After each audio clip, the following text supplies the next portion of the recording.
नमस्ते प्यारे विद्यार्थियों। आज हम डीबीएससी बोर्ड के द्वारा कक्षा 10वीं का जो पाठ्यक्रम निर्धारित किया गया है उसके ऊपर चर्चा करने वाले हैं। विशेष रूप से हम उस पाठ्यक्रम की बात करेंगे जो आपकी मिड टर्म की परीक्षा में पूछा जाएगा। डीबीएससी बोर्ड ने अपने पूरे पाठ्यक्रम को 2 भागों में बांट दिया है। 3 इकाई आपकी मिड टर्म की परीक्षा में आती हैं और बाकी की 3 इकाई जो हैं वो आपकी फाइनल परीक्षा में पूछी जाती हैं।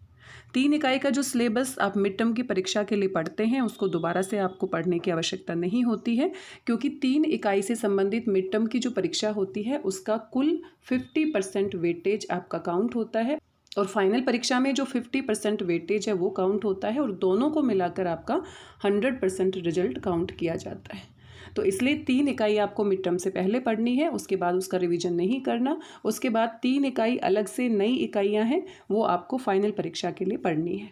तो अभी हम मिड टर्म की परीक्षा का जो पाठ्यक्रम निर्धारित किया गया है उसके ऊपर बातचीत करने वाले हैं।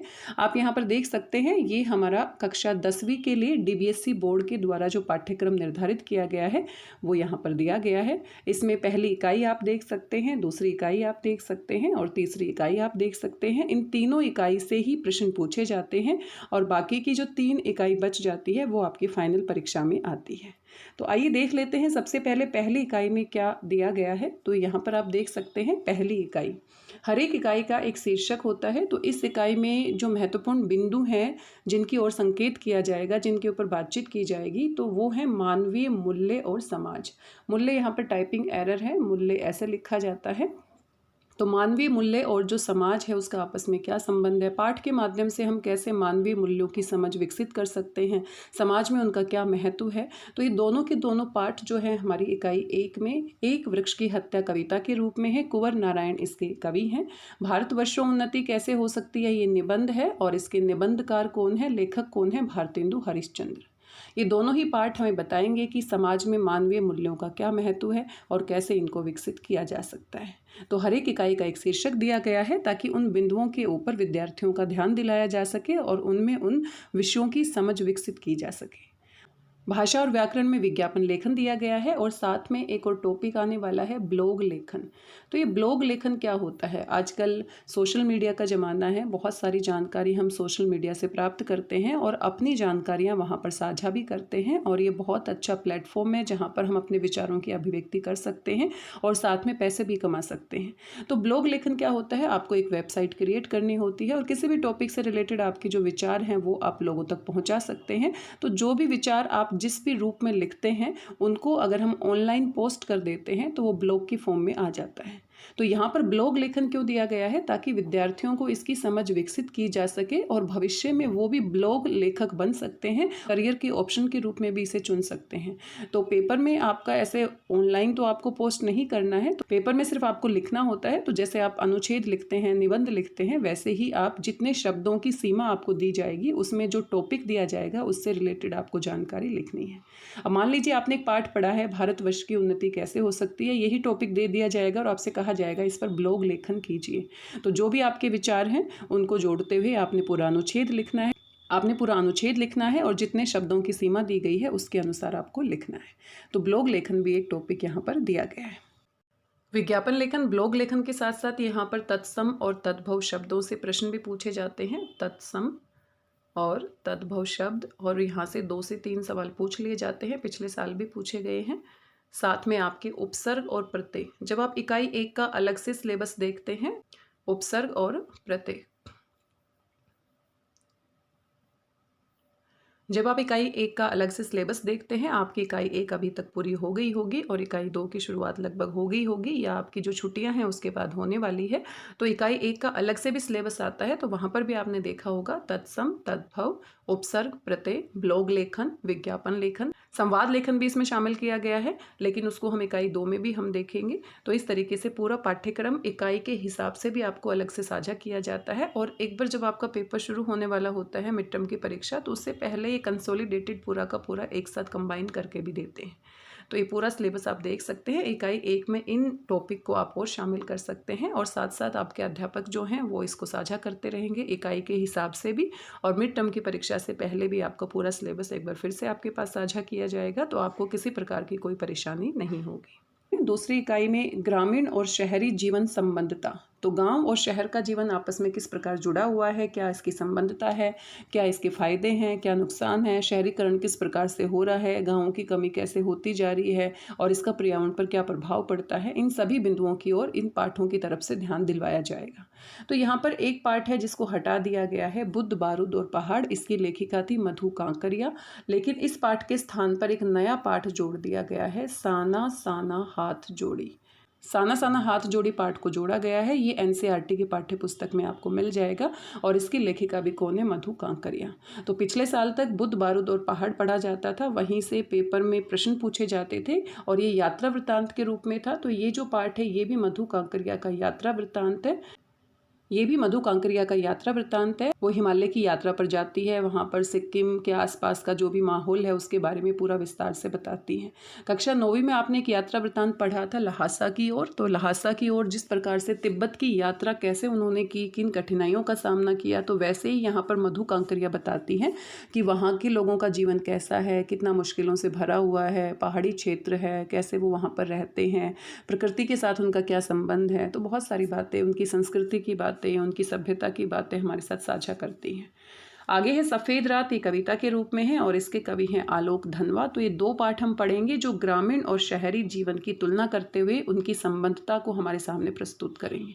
तो यहाँ से सवाल पूछे जाते हैं और व्याकरण में आप देख सकते हैं संवाद लेखन, पिछली बार पूछा गया था यहाँ से। समीक्षा लेखन ये भी आ सकता है, संवाद लेखन, समीक्षा लेखन, निबंध लेखन और यात्रा वृत्तांत लेखन। तो ये पूरा रचनात्मक लेखन से संबंधित ये पूरा व्याकरण यहाँ पर दी गई है। तो संवाद लेखन कैसे होता है, जैसे हम बातचीत करते हैं तो उसको लिखने का एक तरीका होता है। मान लीजिए विद्यार्थी और एक शिक्षक के बीच में बातचीत हो रही है, तो शिक्षक जो भी बात कहेगा उसको हम इस तरीके से उसका पूरा डायलॉग लिखेंगे, फिर विद्यार्थी उनके उत्तर में जो भी बात कहेगा तो इस तरीके से हम उनकी पूरी बातचीत को लिखते हुए चले जाएंगे। तो ये लिखने का एक तरीका है, संवाद लिखने का एक तरीका होता है। तो यहाँ पर आपको टॉपिक दिया जाएगा कि कौन से टॉपिक के ऊपर किन लोगों के बीच में आपको बातचीत लिखनी है, तो इसके लिए आपको परेशान होने की ज़रूरत नहीं है। समीक्षा लेखन क्या होता है कि कोई भी पुस्तक आपने पढ़ी है, कोई मूवी आपने देखी है और कुछ भी जानकारी आपके पास है तो उसकी समीक्षा आपको करनी है। समीक्षा का मतलब होता है कि क्या आपको उसमें अच्छा लगा, क्या बुरा लगा, आप अपने वास्तविक जीवन से उसको कैसे जोड़कर देख सकते हैं, क्या उसमें बदलाव किया जा सकता है। पूरी की पूरी विषय वस्तु को आपने अपने शब्दों के साथ जोड़ते हुए, अपने वास्तविक जीवन के साथ जोड़ते हुए अपने विचार अभिव्यक्त करने होते हैं। तो इसका फॉर्मेट नहीं होता है, इसको अनुच्छेद के रूप में ही हम लिखते हैं, ऊपर हेडिंग डाल दिया जाता है जिसकी भी समीक्षा करवाई जा रही है। मान लीजिए 2 बैलों की कथा आपने 9वीं कक्षा में पढ़ा है और ये पूरी कहानी से आप परिचित हैं, तो आपको पेपर में बोल दिया जाएगा कि 2 बैलों की कथा से संबंधित समीक्षा लेखन कीजिए। तो 2 बैलों की कथा कहानी में किस तरह से विषय वस्तु होती है, क्या क्या वहाँ पर महत्वपूर्ण बिंदु होते हैं, हीरा और मोती के माध्यम से पूरी आज़ादी के संघर्ष की लड़ाई को दिखाया गया है, क्या उसमें अच्छी बातें रही, क्या वास्तविक जीवन के साथ आप जोड़कर देख सकते हैं, अपने विचारों की अभिव्यक्ति आपको करनी होती है। तो पिछले साल ये पूछा नहीं गया था, लेकिन इस साल जो पाठ आपने पहले से पढ़ा हुआ है या ऐसे विषय से संबंधित आपसे समीक्षा लेखन करवाया जा सकता है या आपके ऊपर छोड़ दिया जाएगा कि आपने यदि कोई फिल्म देखी है तो फिल्म से संबंधित समीक्षा कीजिए। तो इस तरीके से समीक्षा लेखन करवाया जा सकता है। निबंध लेखन पिछले साल पूछा गया था, एक पेपर भी हम देखेंगे मिड टर्म परीक्षा का, ताकि आपको अंदाजा लग जाए कि किस तरह से सिलेबस है और किस तरह से प्रश्न पूछे जाते हैं। निबंध लेखन तो आप बचपन से करते हुए आ रहे हैं तो आपको अच्छे से पता है, कुछ बिंदु भी दिए जाते हैं, उन बिंदुओं को विस्तार देते हुए आप पूरा निबंध किसी भी विषय से संबंधित लिख सकते हैं।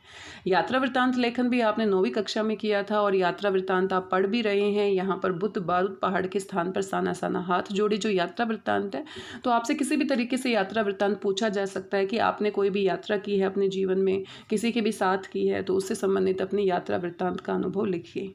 तो यहाँ से कोई भी प्रश्न बन सकता है। आगे तीसरी यूनिट आप देख सकते हैं, प्राकृतिक एवं सामाजिक तादात्म्य। तादात्म्य क्या होता है, संबंध होता है, मधुर संबंध होता है कि प्रकृति और समाज के बीच में कैसे मधुर संबंध स्थापित किए जा सकते हैं। तो अट नहीं रही है कविता है, सूर्यकांत त्रिपाठी निराला जी की है, एनसीईआरटी की पाठ्य पुस्तक में आपको मिल जाएगी। और बाल गोविंद भगत, ये भी एनसीईआरटी की पाठ्य पुस्तक से रेखा चित्र लिया गया है, राम वृक्ष बेनीपुरी इसके लेखक हैं। भाषा और व्याकरण में रस की परिभाषा और उसके 9 भेद पूछे जाते हैं। पिछले साल बहुत ही विस्तार से प्रश्न पूछे गए थे, तो रस किसे कहते हैं, रस के कितने भेद होते हैं, कितने अंग होते हैं, सभी की परिभाषाएं बहुत ध्यान से आपको पढ़नी है, क्योंकि सीधा सीधा परिभाषाओं से भी सवाल पूछे जाते हैं। तो ये पूरा पाठ्यक्रम में बस एक ही पाठ में बदलाव किया गया है इस बार, बुद्ध बारूद और पहाड़। अभी पूरा का पूरा जो पाठ्यक्रम है इससे संबंधित कुछ और महत्वपूर्ण बातें जान लेते हैं।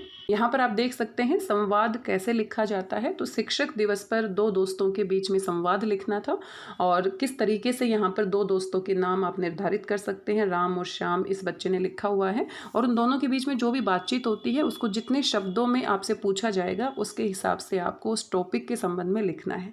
लेकिन संवाद लिखते समय आपको एक बात ध्यान रखनी है, कई बार हम सिर्फ बातचीत ही करते रहते हैं, हाय हेलो नमस्ते नमस्कार, कैसे हो, क्या खाया क्या पिया, कैसे रहते हो, लेकिन इसके अलावा जो मेन मुद्दा है उससे संबंधित आपने कुछ ऐसी बातें भी करनी है जिसका कोई ना कोई परिणाम निकले, जो बहुत ही पढ़ने में अच्छी लगे और जिसके ऊपर कुछ ना कुछ गहरे विचार हो, कुछ गहरी सोच हो। इस बात का ध्यान रखना है।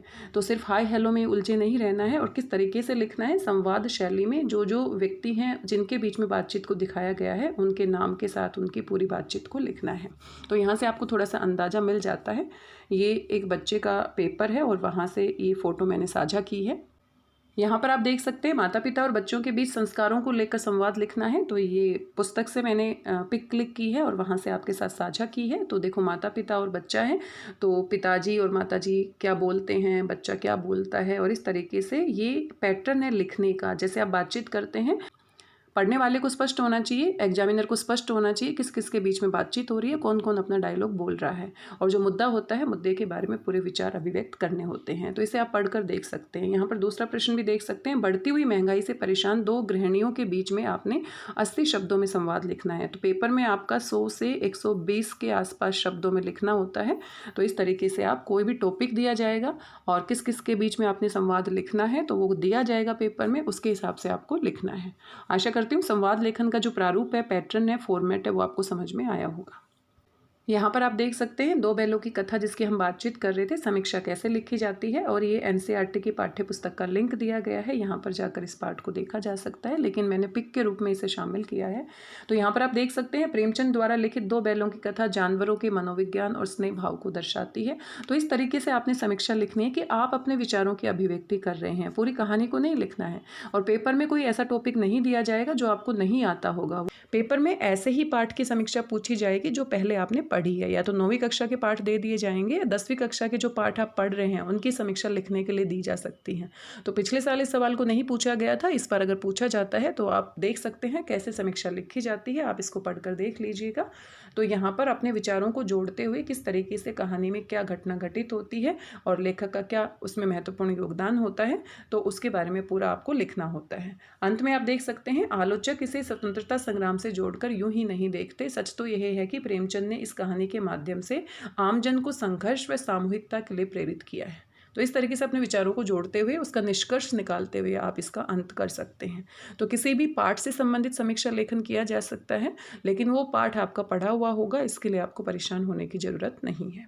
प्यारे विद्यार्थियों, आप यहाँ पर सैंपल पेपर देख सकते हैं। पेपर किस तरीके से आता है, यहाँ पर जो पहला खंड होता है उसमें 2 अपठित गद्यांश आते हैं और 1 पद्यांश आता है। वहाँ से 5-5 सवाल पूछे जाते हैं। 9वीं कक्षा में आप पेपर दे चुके हैं तो पेपर का पैटर्न बिल्कुल वैसा ही रहता है। साथ में आपका रेडीनेस एग्जाम भी होता है, तो आपको परेशान होने की ज़रूरत नहीं है। रेडीनेस एग्जाम होगा, जैसे प्री बोर्ड एग्जाम होता है ऐसे ही रेडीनेस एग्जाम होता है। सितंबर के जो फाइनल पेपर होते हैं उससे जस्ट पहले क्लास 10th के लिए ये रेडीनेस एग्जाम होते हैं हर एक सब्जेक्ट के। तो आपको पेपर का पैटर्न समझ में आ जाएगा, आपकी तैयारी हो जाएगी, तो आपको परेशान नहीं होना है। तो यहाँ पर 2 अपठित गद्यांश आएंगे जिसमें से 5 सवाल पूछे जाएंगे। 3 आपके MCQ बेस्ड हैं, आप देख सकते हैं, और 2 में आपको लिखित उत्तर देने हैं। तो इस पेपर के बारे में कभी विस्तार से दूसरा वीडियो बनाएंगे जिसमें पूरा विस्तार से हम इसको सोल्व करने का प्रयास करेंगे, लेकिन अभी वीडियो बहुत लंबा हो रहा है। सिर्फ सिलेबस की हम बातचीत कर रहे हैं, तो सिर्फ मैं आपको पैटर्न दिखाने का प्रयास कर रही हूँ। ये दूसरा गद्यांश है और इसमें भी 3 सवाल आपके कैसे पूछे गए हैं, MCQ बेस्ड है, और 2 आपके रिटर्न वाले हैं। और यहाँ पर एक काव्यांश दिया गया है, तो 2 गद्यांश जो है वहाँ पर दिक्कत नहीं होती है। काव्यांश में थोड़ी दिक्कत होती है, कविता की पंक्तियां थोड़ी गहरी होती हैं, उसमें छिपे हुए अर्थ होते हैं, कविता को थोड़ा समझने का प्रयास करना है। तो यहाँ से भी 3 प्रश्न आप देख सकते हैं MCQ बेस्ड है और 2 कैसे हैं, लिखित उत्तर वाले हैं। व्याकरण में आप देख सकते हैं तत्सम और तद्भव से MCQ बेस्ड क्वेश्चन पूछे गए हैं। तो आप देख सकते हैं ये भी आपका क्या है, तत्सम से संबंधित है, और यहाँ पर आपका रस से संबंधित पूछा गया है, ये भी रस से संबंधित है और ये सीधी परिभाषाएं पूछ ली जाती हैं, तो आपको बहुत विस्तार से पढ़ना है। तत्सम से देखो छांट कर अलग अलग करने हैं आपने शब्द, उपसर्ग और प्रत्यय में अंतर क्या होता है, तो बहुत ही विस्तार से यहाँ पर प्रश्न पूछ लिए गए हैं। और साथ में आप देख सकते हैं पाठ्य पुस्तक से बाल गोविंद भगत से संबंधित ये प्रश्न है, एक वृक्ष की हत्या से संबंधित प्रश्न पूछ लिया गया है, अट नहीं रही है कविता से संबंधित प्रश्न पूछा गया है, भारतवर्ष की उन्नति से संबंधित आप देख सकते हैं, और ये आपका सफ़ेद रात कविता से प्रश्न पूछा गया है। आगे आप देख सकते हैं ये आपका विज्ञापन तैयार करना है, तो विज्ञापन लेखन भी आता है, विज्ञापन तैयार करना है आपको। और यहाँ पर देखो स्वदेशी अपनाओं से प्रभावित होकर आप दीपोत्सव पर सभी लोग मिट्टी के दिए जलाएं, इसके लिए आपने विज्ञापन तैयार करना है। और पुरानी साइकिल बेचना चाहते हैं तो इसके लिए विज्ञापन तैयार करना है, कोई भी एक आप कर सकते हैं। आगे आप देख सकते हैं ये आपका क्या है, संवाद लेखन, जिसकी हम बातचीत कर रहे थे, तो संवाद लेखन भी आपका यहाँ से पूछ लिया गया है। और मध्यावधि परीक्षा के लिए हिंदी विषय के पाठ्यक्रम के बारे में पूछने के लिए अपने मित्र रोहित से आपने बातचीत करनी है, तो इस तरह से रोहित और आपका अपना नाम आप लिख सकते हैं या कोई भी और नाम आप लिख सकते हैं।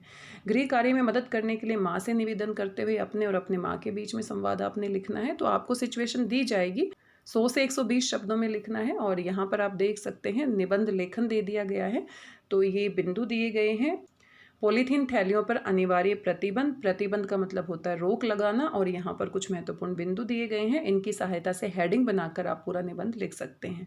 आपने ग्रीष्म अवकाश में किसी पर्वतीय क्षेत्र का भ्रमण किया हो तो उसका यात्रा वृत्तांत अपने शब्दों में लिखिए। यात्रा वृत्तांत आप पढ़ेंगे, साना साना हाथ जोड़ी, तो वहीं से संबंध करके यात्रा वृत्तांत यहाँ पर पूछ लिया गया है। तो ये पूरा पेपर था, इससे आपको अंदाजा लग गया है कहाँ कहाँ से कैसे कैसे सवाल पूछे जाते हैं। तो इस तरीके से आप अपनी तैयारी कर सकते हैं। आशा करती हूँ आपको ये पूरी जानकारी पसंद आई होगी। मिलते हैं किसी नए वीडियो में जिसमें इस पूरे के पूरे प्रश्न पत्र का हम विस्तार से हल करने का प्रयास करेंगे। मिलते हैं किसी नए वीडियो के साथ, तब तक स्वस्थ रहिए, व्यस्त रहिए, मस्त रहिए और खुश होकर अभ्यास करते रहिए। धन्यवाद, बहुत बहुत धन्यवाद।